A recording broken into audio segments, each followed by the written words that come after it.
matar os pais, e ela era CEO dessa empresa.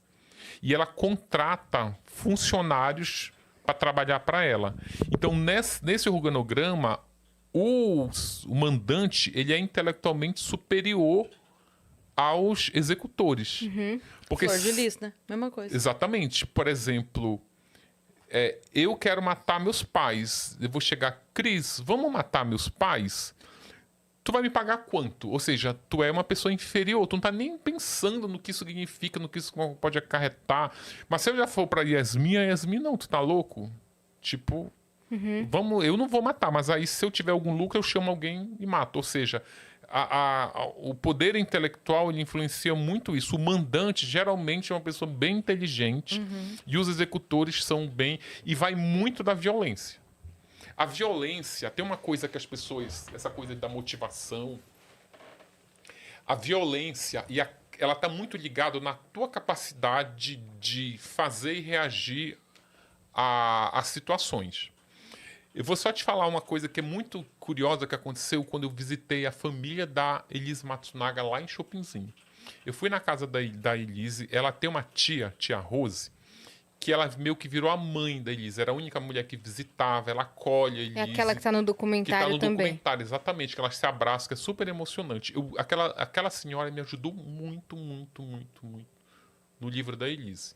E eu ia muito na casa dela. Eu fui muito assim, eu passei 3 meses lá naquele município. E aí, só que a gente foi ali ficando... À medida que tu vai entrevistando frequentemente, tu vai criando um laço de confiança, tu vai ficando mais à vontade. Quanto mais tu entrevista, mais a pessoa vai se abrindo e tal. No início, assim, tem que distanciamento, mas vai quebrando o distanciamento e tudo começa a render. Quando já estava no final da entrevista, aí ela me falava... Eu sabia que a Elise visitava ela algumas vezes, mas eu apurei ali pela cidade que ela ficava no hotel. Ela passava... E ela morava numa casa grande. Ela morava numa casa... Muito obrigado. Ela morava numa casa grande e não... Mas a Elise não ficava lá.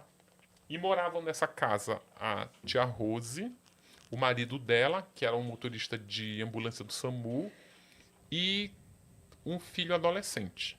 Um filho ali dos seus 14, na época que eu ia lá, ele tinha essa idade. E eu via que era uma casa muito grande. Já tinha, assim, praticamente tinha 3 andares, porque ela tinha 2 andares, ela tinha um subsolo. Tipo assim, em termos de espaço, não faria sentido ela não ficar lá. Principalmente por ela ser sozinha. A família, todo o núcleo familiar dela se resumia àquela casa. Porque ela só tinha aquela tia, ela tinha as irmãs virar as costas para ela, toda a família dela era resumir aquilo. Aí no final, aí falava muito da Elise, ela defendia muito a Elise, sabe, tipo, enfim. Só que aí no final, a gente já era a minha última visita, eu já ia embora no dia seguinte e tal, não ia mais lá. Aí ela me levou até o portão, porque já estava tão íntimo que às vezes a entrevista era na frente do filho, na frente do marido. Aí lá no portão tava só eu e ela, aí eu perguntei assim, deixa ele fazer uma pergunta, mera curiosidade. Que quando a Elise vem a Chopinzinho, ela não fica na sua casa, né? Ela falou, não, ela não fica. Aí ela já ficou incomodada com a pergunta, né? Aí eu insisti mais um pouquinho. Aí eu falei, a senhora não tem coragem de hospedar a Elise aqui por causa do seu filho, né? Aí ela ficou me olhando assim, ela regalou o olho, ela começou a baixar assim. Sabe, não respondeu nada, mas para mim o silêncio foi uma resposta. Onde está a entrelinha? Onde está o subtexto aí?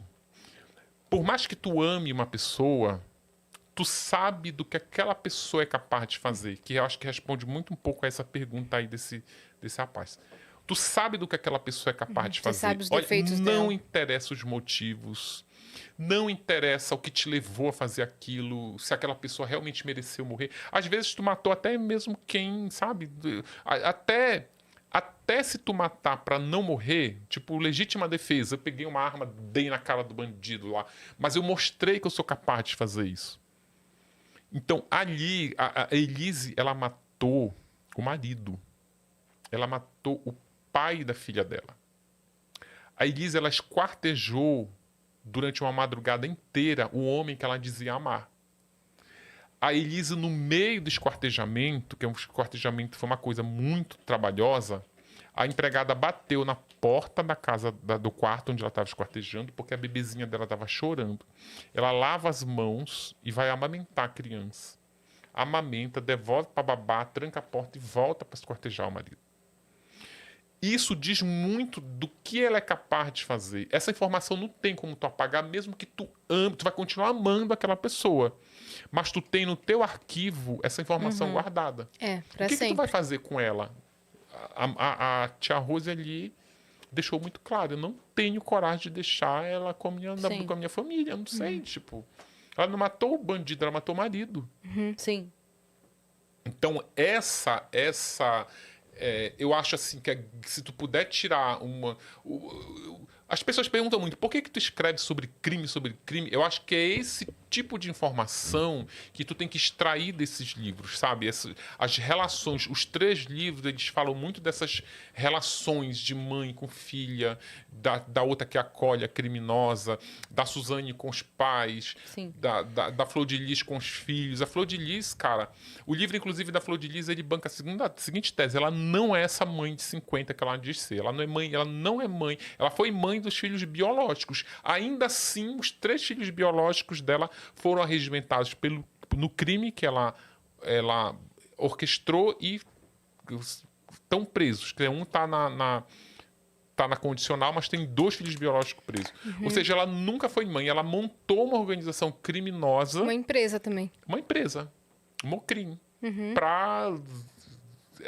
queria ser a pastora de sucesso. Se eu for supermãe, eu recebo donativos, como ela recebia donativos de empresário. Se eu for supermãe e apareço na Xuxa com meus filhos, na Ana Maria Braga, eu me cacifo para ser deputada. Foi o que ela... Agora, sim, tipo... amor por aquelas crianças, ela nunca teve. Cara, e o irmão da Suzane? Ele passou aí por uns tempos sombrios, né? Você sabe como é que ele tá? Atualmente? Aproveitar, Andrés, né? Andreasa, eu vou aproveitar e vou dar uma informação inédita para vocês. O livro da Suzane, ele vai passar em 2023 por uma ampliação. Ele vai crescer, ele vai ter novas histórias. Eu vou fazer o perfil do pai e da mãe dela, que não tem no livro Que e tal. agora você tá com mais informações. Exatamente, porque eu te confesso que como o livro da Suzane foi o primeiro que eu escrevi, eu ainda era muito imaturo como autor. Então, fui amadurecendo, assim, essas relações que a gente está conversando agora, ela ainda é muito incipiente no livro da Suzane. E quando eu fiz o livro da Elise, já é um pouco mais... já amplia nessas questões de relacionamentos intrafamiliares que eu acho que faltou no livro da Suzane. E aí, numa das reuniões que eu tive lá com a editora, a gente estava vendo essa questão do irmão. O irmão da Suzane, na minha opinião... ele deve ser poupado. Por que eu não vou explorar a vida dele no livro? Primeiro que ele é a maior vítima. Ele perdeu a irmã, que ele amava porque foi presa, e hoje eles nem se falam. E perdeu os pais, ainda perdeu o Daniel,